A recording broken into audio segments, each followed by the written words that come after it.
Bismillahirrahmanirrahim. Assalamu alaikum. Bonjour.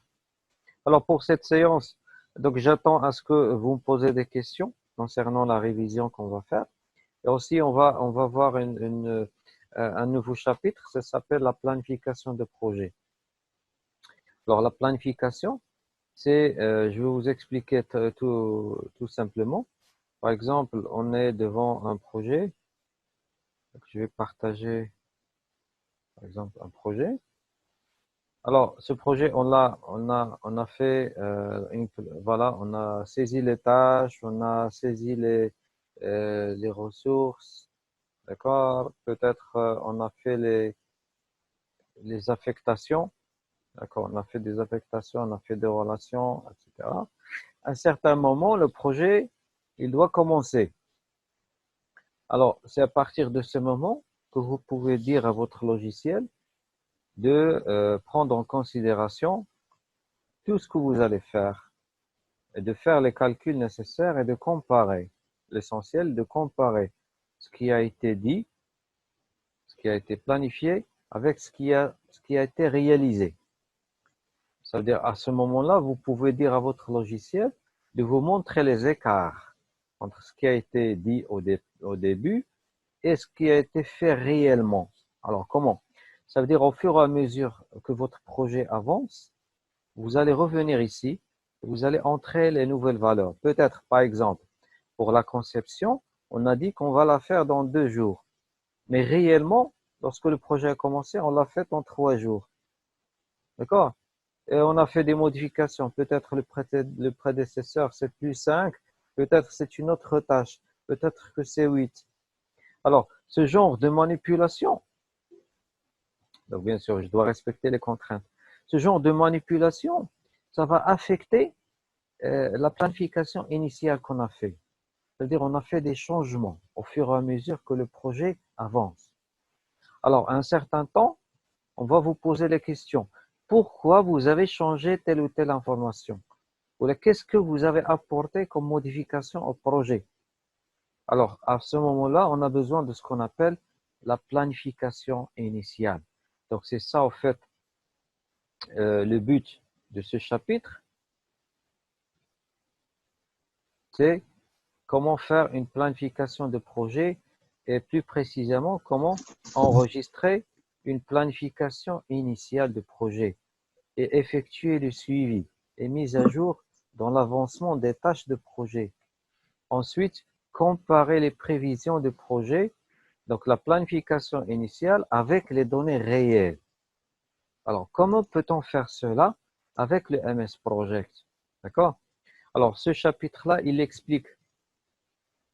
D'accord? Donc, avant, on a vu comment créer des projets, comment faire des tâches, des ressources, des relations. Donc, tout ça, je pense que tout le monde sait faire ça. D'accord? Alors, un certain temps, donc lorsque le projet commence, il débute, il est essentiel de mettre régulièrement à jour des informations concernant le déroulement, attention, réel des activités. D'accord? Donc, lorsque vous faites la mise à jour, on peut avoir des conflits. On peut, beaucoup de choses, la durée va changer, les taux vont changer, les coûts vont changer, etc. Et on a besoin, d'accord, de faire une évaluation du rendement et déterminer si le projet se réalise de façon acceptable, d'accord? Et aussi, comment prévoir de façon précise les projets suivants. Ça veut dire on doit enregistrer l'expérience de ce projet pour que les projets suivants deviennent plus simples à faire et plus pertinents. D'accord? Donc le logiciel va vous permettre d'enregistrer 2 types de planification. Il y a la planification initiale et les planifications temporaires. Donc la première, elle est obligatoire. Elle doit être enregistrée au moins une fois au cours de la gestion de projet. Donc c'est ce que je vais vous montrer. Comment faire la planification, c'est surtout ça, la planification initiale. La planification initiale. Donc vous devez apprendre à faire ça. Parce qu'à un certain moment, vous allez dire à votre programme, s'il vous plaît, maintenant, on commence les choses sérieuses. Tout ce que je vais faire, tu vas le mémoriser et tu vas le comparer avec le passé, avec ce que j'ai dit, ce que j'ai planifié avant le commencement du projet. D'accord? Alors, ça permet, dans un niveau avancé, de réaliser, d'avoir plusieurs scénarios de planification. Ça veut dire que tu peux, depuis ton projet, par exemple, là, je vais revenir à mon MS Project. Donc là, c'est un peu avancé comme manipulation. Ça veut dire, il y a des gestionnaires, qu'est-ce qu'ils vont faire? Ils vont, vont créer une première planification, ils vont faire des changements, ils vont enregistrer une deuxième planification, ils vont faire des changements, ils vont faire troisième, quatrième, cinquième. Ça veut dire qu'ils vont réaliser des scénarios différents du projet. Par exemple, dans le cas normal, le projet va se faire comme ça. Si, par exemple, on n'a pas pu recruter un technicien, donc le projet, il va avoir l'air différemment. Donc, il va faire des changements sans technicien. Il va peut-être rallonger des durées. Donc, troisième scénario. Peut-être que la fin de projet, on va un peu la retarder. Quatrième scénario. Et comme ça, il aura devant lui plusieurs stratégies pour agir face à un projet. Alors, tout ce que je viens de dire maintenant fait partie d'un monde qui s'appelle la planification de projet. Voilà comment gérer une planification de projet. Alors, je reviens à mon texte. D'accord? Alors, normalement, il y a le principe de la planification initiale. D'accord? Donc, la planification initiale permet au projet de faire une copie, de faire un enregistrement. D'accord?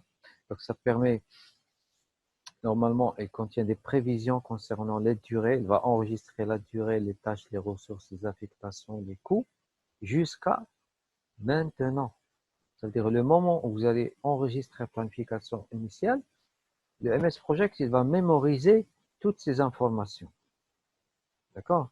Ils vont être enregistrés de façon permanente dans le projet. Donc, on appelle ça la planification initiale. D'accord? Donc, il va mémoriser tout ça. Alors, comment on peut réaliser une planification initiale dans le MS Project? Alors, pour faire une planification initiale, vous devez passer par le ruban projet. C'est là. C'est là où on a fait information, on a fait le calendrier. Donc, il y a définir la planification initiale. D'accord? Alors, si vous cliquez ici, définir la planification initiale, donc une fenêtre va sortir. OK? Donc, il va vous dire définir planification initiale, donc la planification, numéro, remarquez les scénarios. Vous pouvez créer plusieurs scénarios. À chaque fois, vous enregistrez une planification avec un nom différent. Donc, nous, on va faire la planification initiale. Elle n'a pas un nom, elle n'a pas un numéro. Ça veut dire planification 0. D'accord? Donc, pour l'ensemble des projets, donc ça veut dire je veux qu'il mémorise l'état du projet actuel avec tout ce que ça contient. Sinon, vous pouvez choisir des tâches, c'est-à-dire vous pouvez sélectionner quelques tâches et enregistrer leur planification initiale. D'accord? Donc, le plus souvent, c'est très rare qu'on fait ça. On a besoin d'avoir une idée sur tout le projet. Alors, lorsque je vais cliquer sur OK, alors le projet, il va enregistrer l'état initial de ce qui a pu, de ce qu'on avait planifié avant de commencer.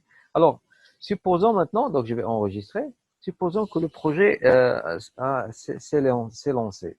Alors, la réunion, l'analyse informatique, on a fait en 6 jours, la conception en 2 jours, la base de données, on a fait en 7 jours, la programmation en 10, les tests, on a fait en une journée, on a délivré une version du site web dans ça, on a validé en 3 jours, on a installé en 2 jours et on a fait la réunion de clôture. On a fait quelques affectations. D'accord? Donc, on a fait des changements ici. Okay? On a enregistré. Alors, vous voyez que j'ai pas respecté ce que j'ai fait comme planification au départ. J'ai fait des modifications parce que au fur et à mesure que mon projet avance, j'ai découvert que je peux pas respecter à 100% ce qui a été dit. Alors là, j'ai besoin, c'est pour cela on a fait la planification, je veux maintenant faire une comparaison avec ce qui a été dit le premier jour et ce qui a été réalisé réellement sur le terrain. Alors, comment je peux faire une comparaison et voir les écarts? Alors, pour cela, on doit normalement faire appel à un diagramme particulier. Donc, pas le diagramme de Gantt, mais le diagramme suivi Gantt. Alors, ce diagramme-là, vous voyez, il affiche deux diagrammes différents. Il y a un en gris, il y a un en rouge. Vous voyez que, je vois que les durées ont été changées, même les dates du début. Là, un grand décalage ici. Donc, remarquez, normalement, le projet devrait se terminer ce vendredi-là, ici. Avec ce que j'ai fait comme modification, le projet ne va terminer que dans cette date-là. D'accord? Le 13-5. Normalement, ça devrait se terminer le 16-4. Alors, ce que vous voyez en gris, c'est la planification initiale. C'est ce qu'on avait enregistré. Et ce que vous voyez en rouge, c'est le réel du projet. C'est ce qui s'est passé réellement dans le projet. À ce jour, le projet, c'est ça le scénario. Donc, on va atteindre cette date-là. D'accord?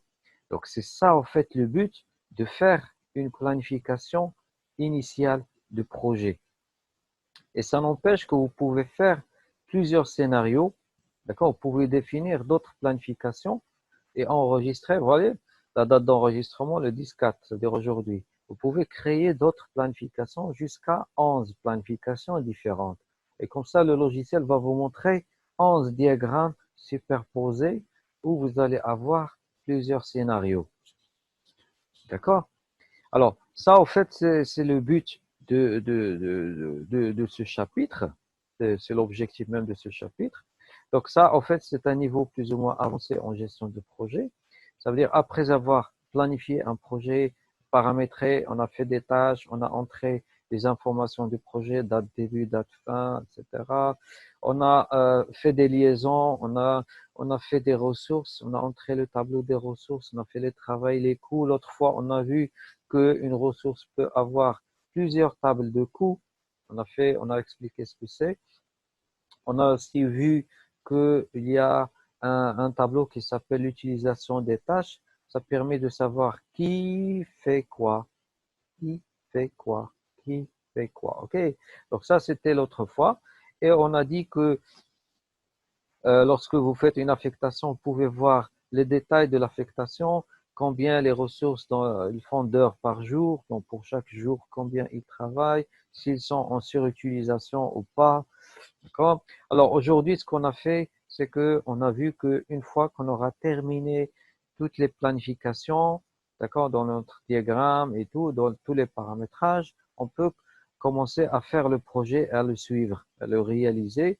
Donc on devra normalement, absolument, obligatoirement faire une planification initiale. Sinon, on va perdre toutes les informations qui ont été faites au départ et on n'aura plus un historique pour le projet. Donc, c'est ça, en fait, le but de cette planification. Donc, si vous avez des questions, j'écoute.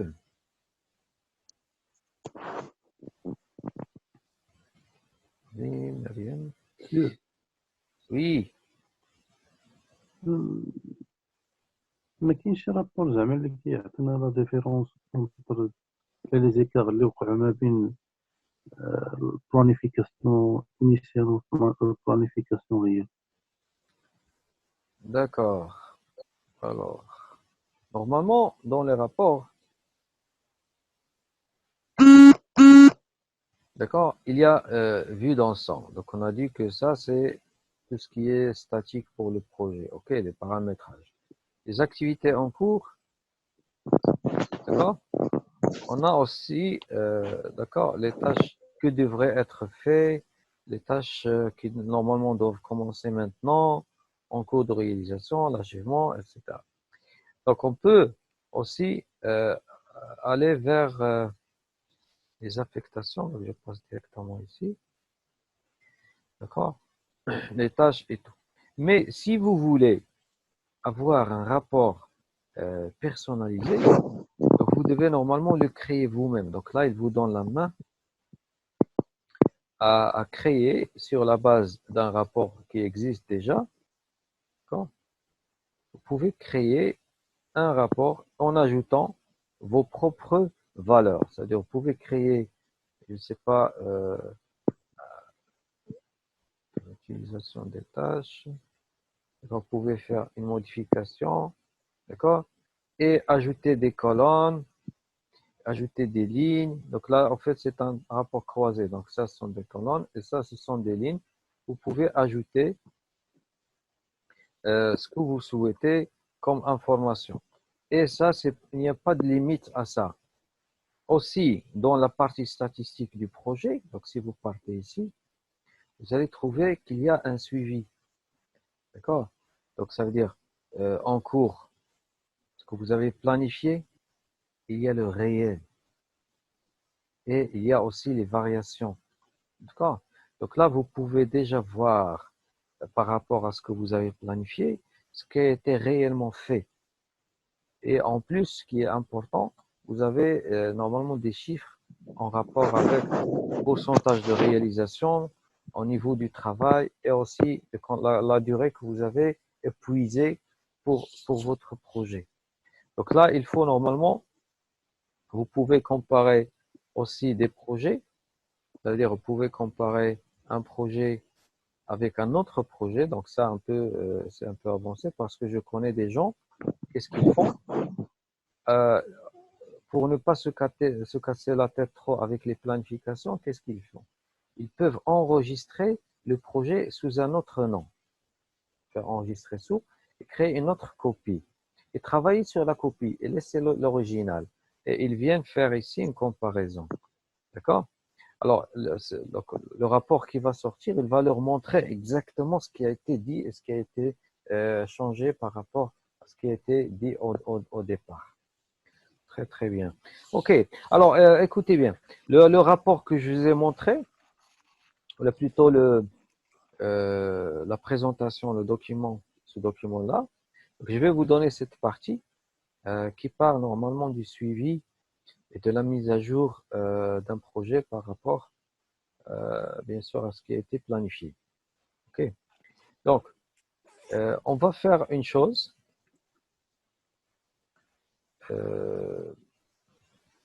C'est que il existe en fait un autre principe que je dois normalement vous expliquer. C'est celui-là. Alors, je reviens comme au logiciel. Donc, une fois que vous aurez fait vous aurez appelé le, le suivi, le Gantt suivi. D'accord? Alors, ce Gantt suivi, bien sûr, on peut l'imprimer si on souhaite. Bon, bien sûr, toutes les tâches de planification sont automatiques.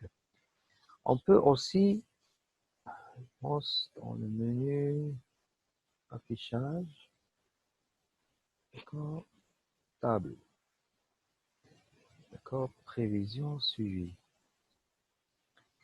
Alors, Mahi, tu peux aussi avoir dans le diagramme de suivi, donc je suis là dans le suivi Gantt, à partir du menu affichage, tu peux demander à afficher d'autres tableaux. Par exemple, dans les tableaux que j'ai ici, il y a les suivis, il y a les variations, d'accord? Et combien de variations on marque ici entre cette date et cette date, combien de variations il y en a. Et tu peux avoir ce genre d'informations facilement, d'accord? Tout simplement en cliquant ici sur les tables, directement dans l'affichage. Donc, date début, date fin, début planifié, fin planifié, la variation, variation de fin.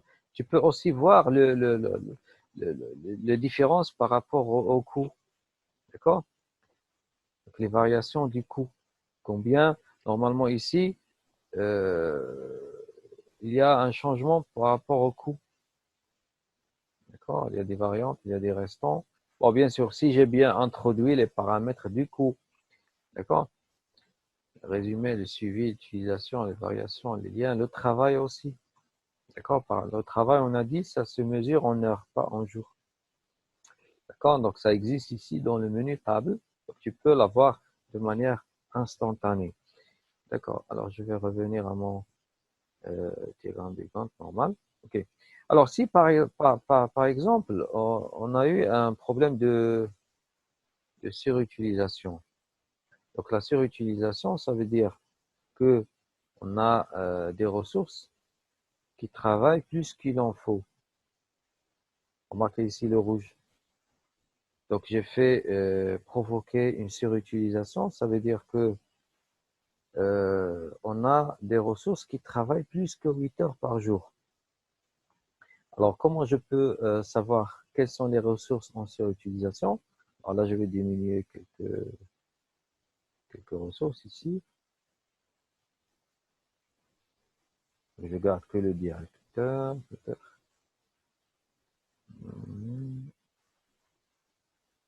C'est surtout le technicien qui a ce problème. Peut-être, voilà, surtout le technicien. Alors, pour voir quelles sont les ressources qui sont surutilisées, donc je dois normalement afficher, à partir de là, l'utilisation des ressources. Voilà. Comment les ressources sont-elles utilisées? Alors, on voit que ici, le technicien, il est en rouge. Alors, c'est quoi le problème avec le technicien? C'est que le même jour, par exemple, ce mercredi, ou là, ce lundi, il travaille 6 heures pour faire la conception, il fait 6 heures pour faire l'analyse, il fait 1 heure pour faire la réunion. Donc, au total, il va travailler combien d'heures? 13 heures. 13 heures la même journée. Alors, c'est pour cela il a été signalé comme étant la ressource est surutilisée. Donc, on doit faire ce qu'on appelle un audit de ressources. Alors, pour régler ce problème de surutilisation, alors on utilise l'outil audit.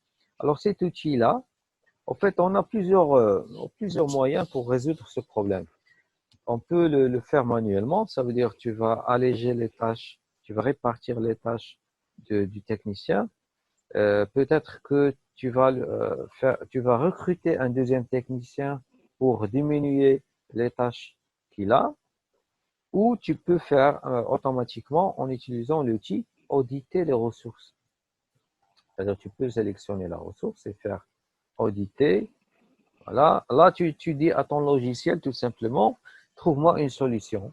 Changer les durées, changer les affectations. Voilà, donc, mais on ne doit plus retrouver donc, il va tenter d'auditer la ressource qui est en surutilisation. Alors, si vous cliquez ici, vous voyez, on n'a plus ce problème. Maintenant, il va faire que 7 heures par jour. Alors, qu'est-ce qu'il a fait? Alors, sûrement, il a changé la durée des tâches, il a changé les affectations, donc il a résolu le problème de la surutilisation de manière automatique. D'accord?